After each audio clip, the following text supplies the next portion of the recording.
Okay, you're good.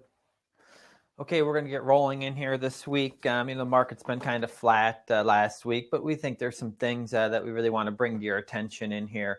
The one thing that we see as a big changer in here is a corn crop in Brazil. Okay, and what I just want to show you here is that the USDA is forecasting for the total Brazilian corn crop to be about 4.3 billion bushels. There's a private estimate out of Brazil from Safrinha that pegged it around 4.47.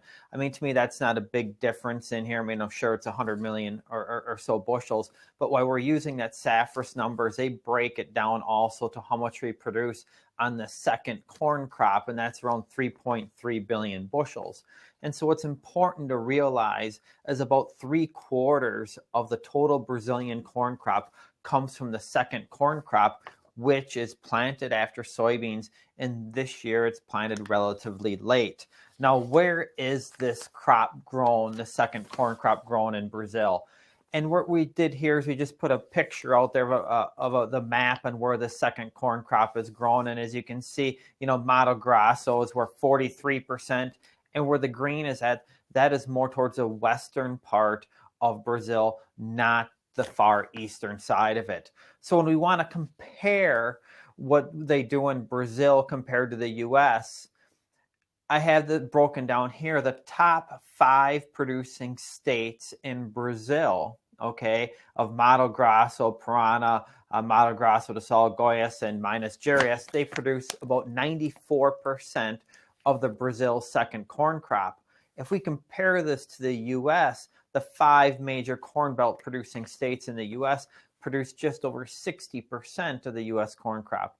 So we wanted to bring this all up as weather is becoming such a focus for South America, okay, and with their second corn crop being planted a little bit later, that when you see these weather forecasts, you need to really pay close attention that it affects the major producing areas of the country, okay?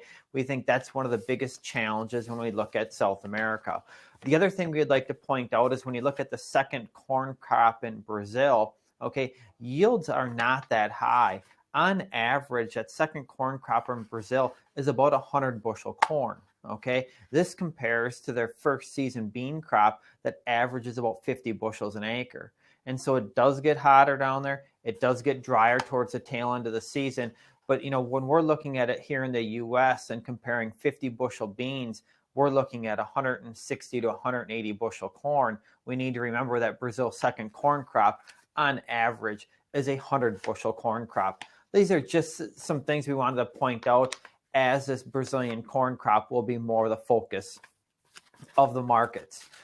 We've had a bullish upside leader in here on the bean side of it recently, and it really all came with bean oil prices. And this chart here shows that this past week, we had bean oil prices trade to their highest level since 2012, the drought rally then.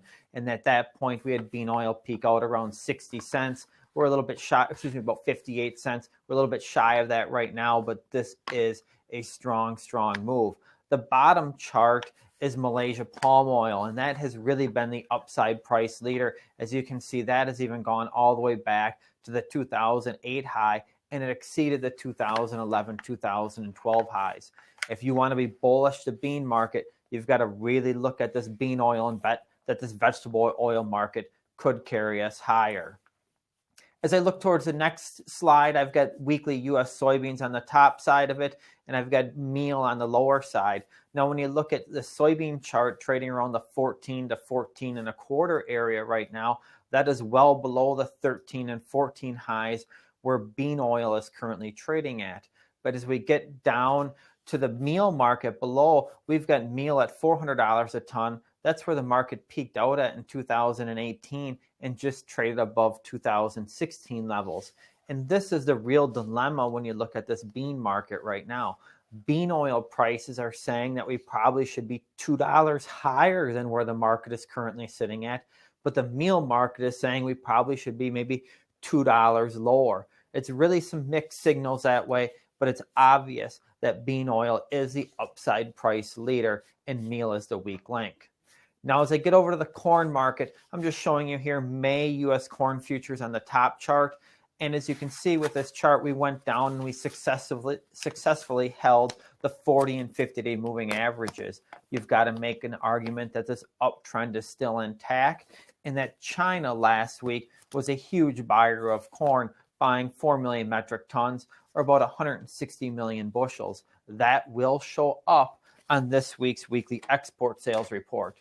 What I really want to point out on looking at these two charts with U.S. May corn futures on the top chart and Chinese corn futures on the bottom chart is that the U.S. May futures market peaked out on February 9th, okay?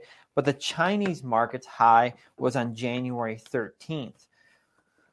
The Chinese market led us higher in late summer and fall and into the early part of winter, but this Chinese market has peaked out right now. And if this was the last buy of the old crop year for China, we could be putting in a near-term high in here on this corn market. China, when it comes to this corn market, is the huge wild card in here right now.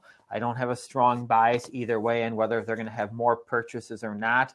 When I look at their futures price, my thinking is that they're probably close to being done buying corn as their domestic corn prices have flattened out, but we do have to respect the uptrend on the U.S. futures market.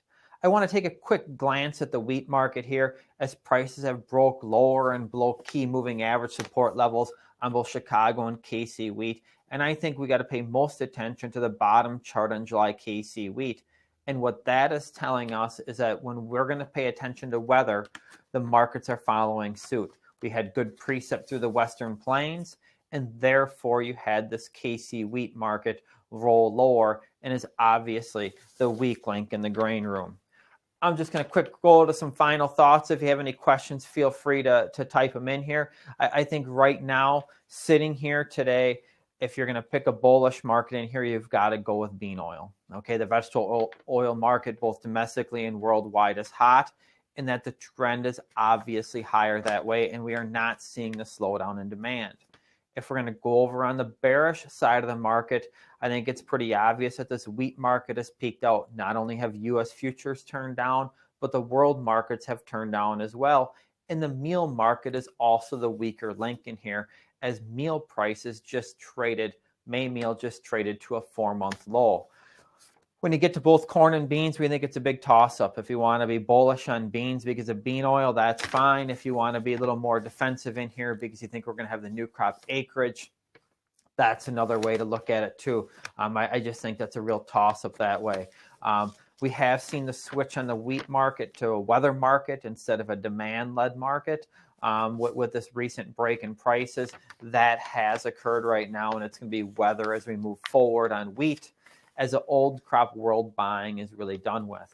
The next weather market is going to be the Brazilian corn crop, and then the U.S. weather market will typically start after that March 31st report. Next week on Wednesday is the 31st, and that's going to be an extremely volatile report. There's going to be something in there for both the bulls and the bears, and I just think it depends on what the market gravitates towards.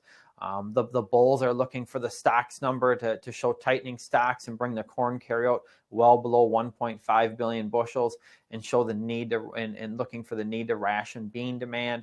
The bears, on the other hand, really believe that acreage can pick up, and we highlighted last week where we think that combined acreage between corn and beans, can push 185 million acres.